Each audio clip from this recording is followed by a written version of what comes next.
Ito po ay galing sa sektor po ng mga mangingisda. Wala pong iba kung hindi si Alberto Alberico.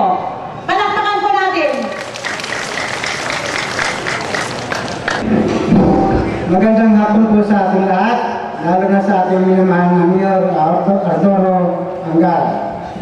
Ang aking lang po sasabihin sa inyo, sasagutin ko lang ang sinasabi ni Father Duprano sa kanyang mga kasama na wala na po nahuhuling isda sa loob ng kasiguran.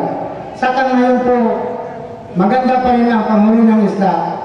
Tungkol naman sa Apico, nagpapasalamat kami sa kanilang pagkuha ng project dito dahil nagkakaroon kami ng kabuhayan, nagkaroon kami ng kita, nakapadala kami ng aming anak sa kolehiyo para sa kabataan hanggang sa kinabukasan ng aming mga anak. Yan na po. Maraming salamat.